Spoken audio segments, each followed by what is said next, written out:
Good morning, everyone. This is Jarvis S. Scott with What's Happening in Birmingham. Today I have the honor and pleasure of being with Mayor Walt Maddox, who is mayor of Tuscaloosa and is also the Democrat nominee for governor of the state of Alabama.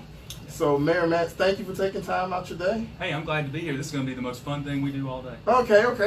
Well, we want to bring Mayor Maddox here today so he can talk directly to you, the voters, about why he's running for governor, his campaign platform, and also talk about everyday issues. You notice we had a kitchen table, so this is kitchen table issues we're about to talk about. You know, when I was growing up, my family, my mom was a school teacher, my dad was a school teacher, and then worked for the Department of Vocational Rehabilitation.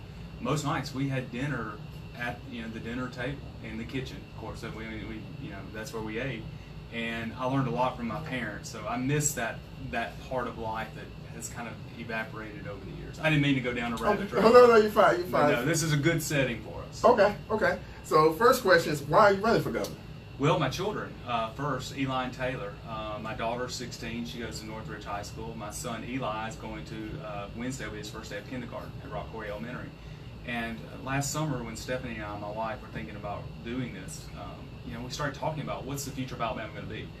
We're ranked at or near the bottom in everything that matters. And I'm 45 years old. We've been this way my entire life. Something has to change, or Eli and Taylor are not going to want to live in Alabama. And then I think about my role as mayor. We've done so many good things in Tuscaloosa. I mean, we're the fastest, largest growing city in Alabama in terms of job growth and all those other things.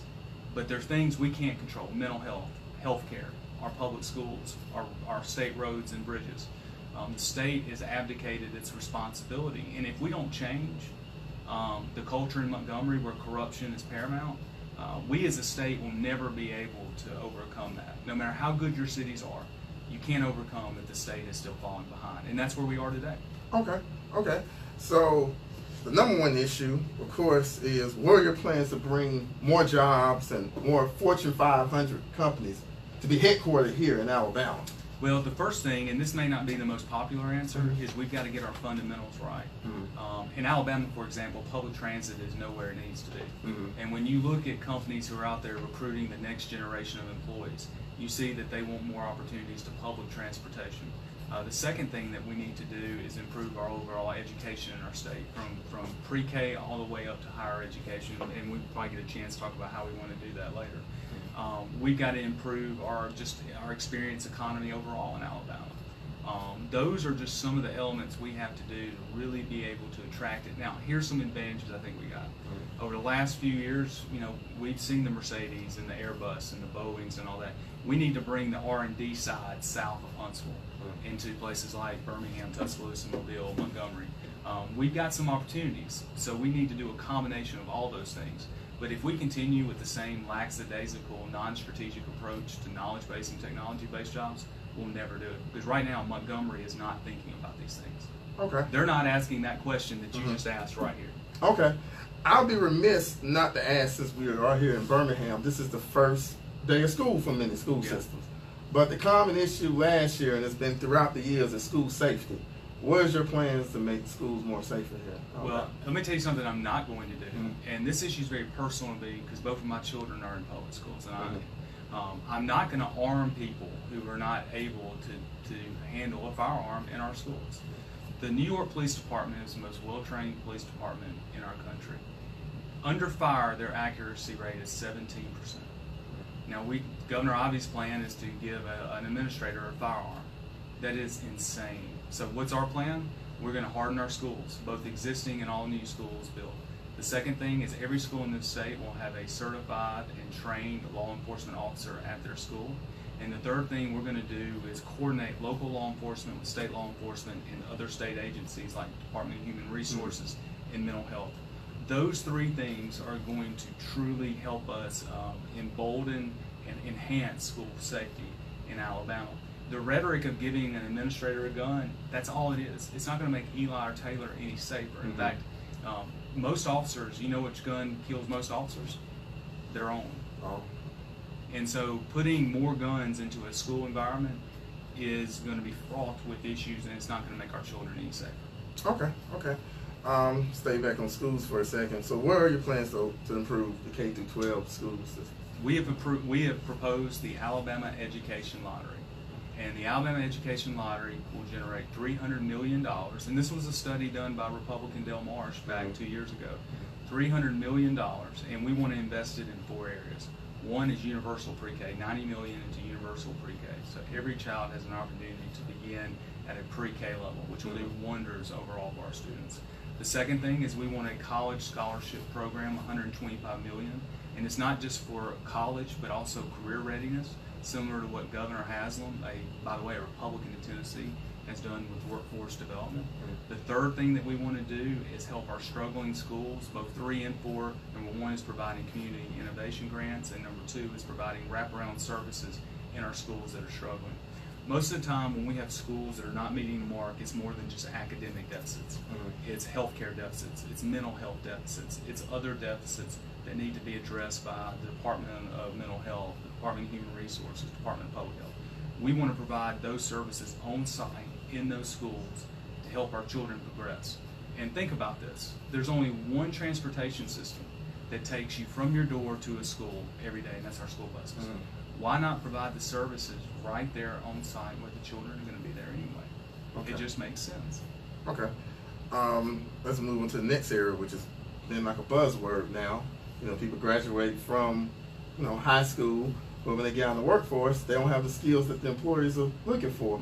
What are your plans to improve workforce development here in our state? As part of our lottery proposal, we are dedicating millions to do a couple of things. Number 1 is to build workforce development training academies throughout Alabama.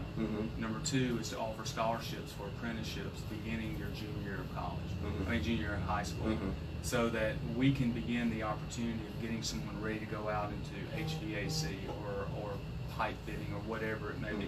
By the way, those fields are much more lucrative than more professional fields, and especially when you put in what it takes someone to get a 4-year degree with student loans. So we want to begin a concentrated effort. The second thing that I want to do is consolidate the 4 different departments of the state that are involved in workforce development itself. We've got too many fingers in the pie, and when that happens, no one's held accountable. Each region of the state needs to have a specific workforce development mission, and that mission must be coordinated from K-12 to post-secondary into workforce development councils. Right now that's not happening. We're going to mandate that by eliminating bureaucracy and streamlining. Plus, each area of the state needs to be built towards this region. In Mobile, it doesn't need to be focused on automotive. It needs to be focused on aerospace and nautical. In North Alabama, maybe it's rocket technology or engineering. In West Alabama, where I'm from, more automotive centric. We need to be creating a workforce per region of our state to meet the needs of the employers in those areas. Okay, okay.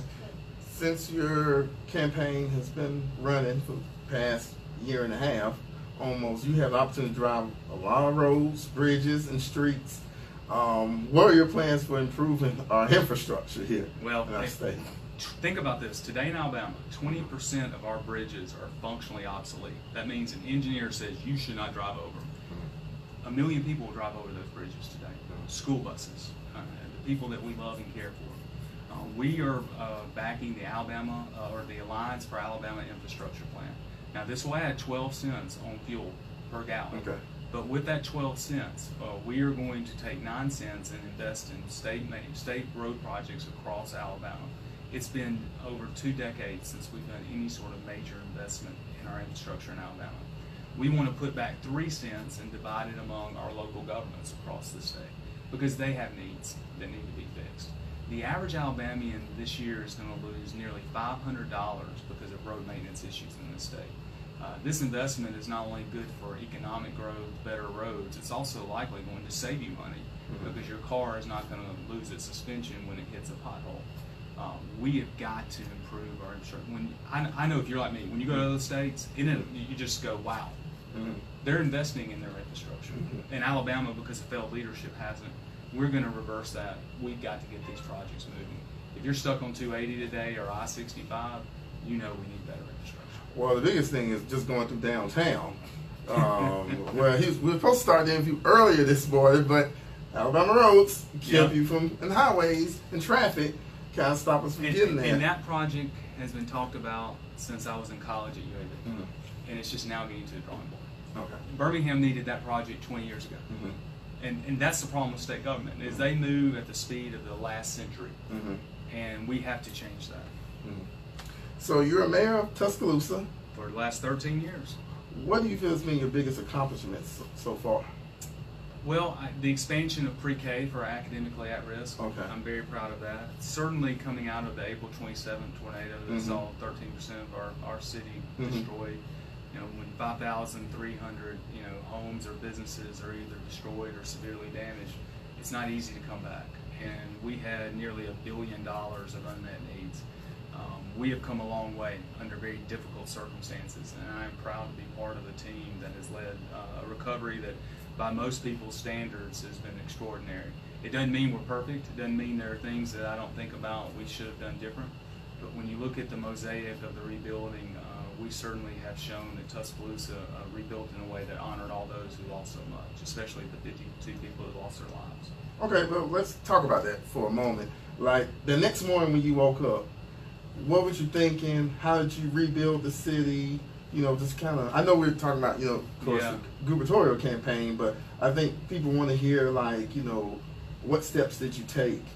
Well, the most important step that we took was actually back in 2009 when our team and I, about 60 of us, went to Emmitsburg, Maryland to the FEMA Training College. And we got a week's worth of training on your disaster management plan and how you deal with different aspects of disaster. And so we basically had the protocols necessary. Now, we never woke up because we never went to sleep. So, that morning was basically search and rescue. I mean, we had, you saw the debris fields, and you had so many people missing and so many people that couldn't find their family members. Trying to keep law and order, trying to restore water and sewer, trying to ensure that, we could begin rolling off different shifts of first responders. There were about 1,000 things going on simultaneously, but fortunately we had a command and control structure that worked well. And I have to give Governor Bentley credit.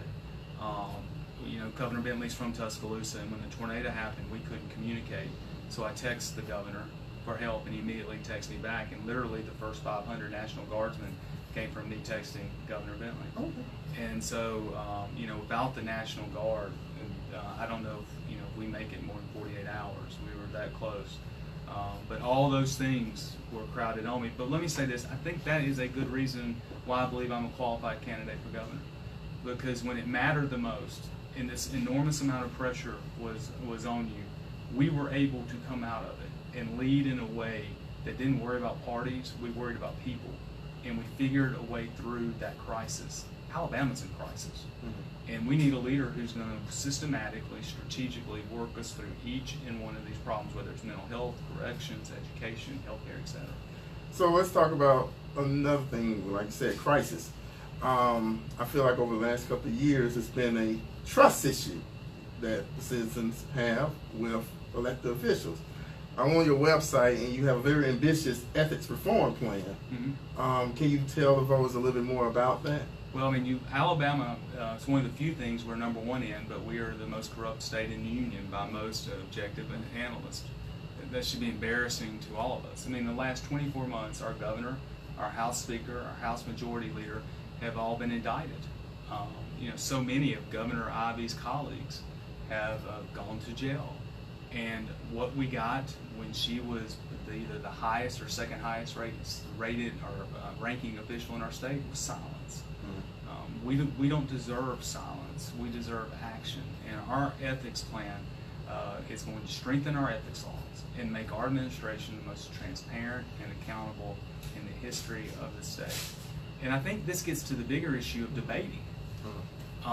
We've offered, to a debate proposal to Governor Ivey, and so far she hasn't responded. When I was mayor of Tuscaloosa, we've had dozens of town hall meetings, but even in 2017, where we won re-election with 89%, I participated in every debate in every forum. It would have been easy for me to say I was too busy or it's not going to be a close election. But see, that's not your call. The people pay your salary, and so you owe it to them. When we don't demand that our politicians come see the light of day, corruption festers. And so part of this whole, our ethics plan, wanting to debate, is about stamping out the corruption that has run like a cancer through the Capitol for way too long. If we don't solve the corruption, we will never solve these other problems that I've talked about. Okay.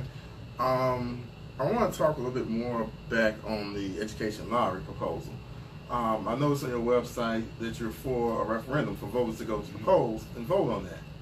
And not letting legislators to decide on that. Why do you want to go that approach and for that approach? Alabama's Constitution requires a 3/5 vote of the legislature and a vote of the people. Mm-hmm. So certainly, it would be simpler if we could get a legislative act, but it's by Constitution of the state we have to go through a referendum. And our goal is to put forth a plan, because when you look at polling, 70+% of Alabamians support it. It's going to be our job to work with the legislature to put forward a plan that's going to meet the needs of the people of Alabama and have them affirm it. I'm tired of educating children in Georgia, Tennessee, and Florida. Mm-hmm. It's time we educate our own children. Think how many families out there today would benefit from an extra $5,000 to $8,000 a year from a lottery program where they could pay for the tuition costs of their children. Think about what you could do with extra $5,000 a year, $8,000 a year. My mom and dad, my freshman year here at U of E, my sister Sarah, she was in college. They had to sell their home in Idlewood, it's a working class neighborhood in Tuscaloosa, just to keep my sister and I in college. Okay. Now, I remember my mom crying, I remember my dad upset, and they sacrificed because they love Sarah and I, and they never regret it. No family should ever make that decision, not when we have the lottery at our disposal to do. And so when we pass, and I'm passing it for my mom and dad who sacrificed for me, but I'm passing it for all the families out there that are sacrificing way too much to keep up with the affordable cost of college. What do you say to people who feel like, 20 years ago when this referendum was presented, it was more of a morality issue, since we're here in the Bible Belt? Well, I think, ultimately our Lord and Savior will decide what is the greater sin, but since, it's my call as a gubernatorial candidate, I think the greater sin is not having our children educated for the 21st century economy. It's easy to say this is a tax on poor, but let me tell you something, a lack of education will tax you your entire life and you will never recover from it. If there is a better pathway to fund this, bring the idea forward. Otherwise, it is the most accessible solution and pragmatic solution we have in front of us, and that's the one we're going to go with to the people of Alabama. Okay, well, another issue that is always prevalent in our state is crime. But of course, as a result of crime, send people to prisons. Our prisons are very overcrowded. What are your plans for reducing? We don't have enough time because correction system is literally under a federal court order today. Our judicial system is overtaxed and overburdened. Law enforcement in this state is stretched a mile wide and an inch deep. Get this, there are less than 300 state troopers on Alabama highways. Tuscaloosa County has more law enforcement officers than the entire state of Alabama. And so you put all that together, and what you have is you have a correction system that is filled. You have, by the way, a correction system that doesn't address any substance abuse issues, doesn't address any mental health issues, doesn't address any educational attainment issues or career technical training. So guess what? You come out of prison with no job skills and you're going to go back to crime. That's just the way it is. So it's not making Alabama any safer. And then you look at the way that we approach opioid or other drug abuse issues. We take it as a law enforcement matter instead of a public health matter. And that's why the expansion of Medicaid is so important. So our goal is to holistically address each and every one of these segments. There's not one silver bullet. And I'll just be blunt, we won't solve it in 4 years. Probably not solve it in 8 years. But we have got to begin addressing this because it's disproportionately affecting African Americans more than anyone in our state.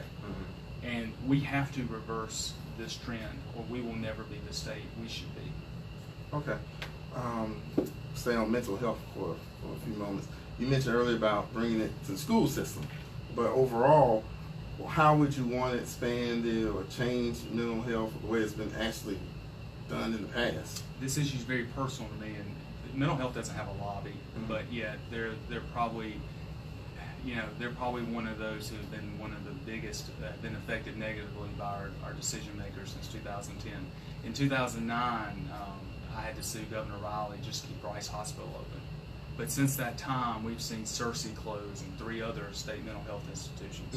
There's been no backfill of services that have been provided. That's why Rice Hospital is the largest mental health institution in Alabama, and the second largest is the Tuscaloosa Metro Jail.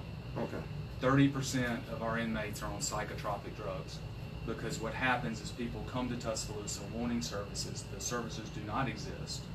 They find their way interacting with law enforcement, and then law enforcement has to arrest them. Okay. It is the wrong place for this issue to be addressed. As governor, we want to reach a compact with the Porch Creek Indians. We want to go ahead and tax gaming where it already exists in this state, and we want to go ahead and incorporate sports gambling as well, which Mississippi will start on Wednesday. We want to take that 25 to 50 million into the general fund, and with that, we want to begin the expansion of the number of in-house crisis centers throughout our state for mental health consumers. Our mental health consumers in this state have been left alone for a long time, and it's a moral shame. It's beyond just healthcare. It's morally reprehensible, and our administration has put some detailed plans to address it. The expansion of Medicaid will also help as well, because it will allow us to get more preventative in letting these things happen. My opponents talk about value, or talks about Alabama values. Well, my values tell me from Matthew 25 that we have to be that person for the least of these. Our mental health consumers are relying on the states to fulfill its responsibility, and it hasn't been. We're going to change that day one. Okay. What are your plans to grow small businesses? Well, I want to copy what we've done in Tuscaloosa. We opened up the Edge several years ago in a small retail area that Regions Bank provided us. And this November, we will open up the new Edge, which will be an $11 million facility. The city is building it, and the UA and Chamber of Commerce will operate it. And we want to grow entrepreneurship. It's like here. It's the next wave of this new economy that we're in. And the great thing about what we're doing in Tuscaloosa, it's not just for university students, it's for the community as well. It also has a minority development component. So we're excited about all that and what it's going to mean for creating jobs. Now, what we want to do is take that model in Tuscaloosa and replicate it in Birmingham, Montgomery, Mobile, Huntsville, and even cities like Dothan and Decatur. We have in Alabama, we're blessed to have a lot of higher education and a lot of two-year institutions. We need to be leveraging that in terms of creating the next wave of entrepreneurs in Alabama. Okay. Well, if anybody's still hanging on, thank you all for, I know it's kind of gotten longer, but I really wanted to give opportunity for Mayor Maddox to really kind of talk about the issues that's important for Alabamians. Do you feel like there's been, and I want to kind of transition now, do you feel like there's been any issues during the campaign that you want to clear up, or any positions? Well, no, but I do think it's important over the last 92 days is that we've got an opportunity to win this election.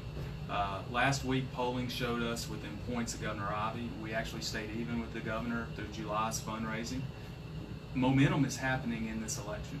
Doug Jones' election was important, but if you want to talk about where your job, where you are with your job, the health care that's provided, the blight or crime in your community, the roads and bridges, the governor is the one that's going to influence that more than anyone. This election is about turning the page and making this century the Alabama century. Now, my opponent has spent 35 years in Montgomery, and she is smart politically. Pretty soon, you're going to see me as probably being characterized as this liberal who has coffee with Nancy Pelosi and Chuck Schumer every morning. They're going to use the politics of distraction and fear. You already see them talking about hot-button issues like abortion or gun control. They're doing that to scare you. Alabama has had too much of the politics of fear. This is our opportunity to be that new South State. And let's, as a state, let's come together and let's tackle the challenges in front of us. This is our moment. And with your help, with your advocacy, with your energy, with your passion, and ultimately on November 6th when you go out and vote, we can get our compass pointed true north for Alabama. Okay. Well, I'll be remiss not to talk about the biggest issue going on in the state of Alabama right now. Since you're the mayor of Tuscaloosa, who should be the starting quarterback for the Alabama Crimson Tide, Jalen or Tua? You know what? I'm probably on the short end of most people's opinions, but I think Jalen.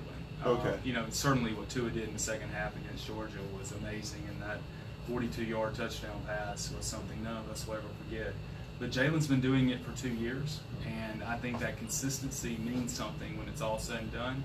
But here's the thing I know, you and I will not have to worry about that decision. Oh, yeah. And it's going to be Nick Saban's. And Coach Saban has a habit of playing the best players.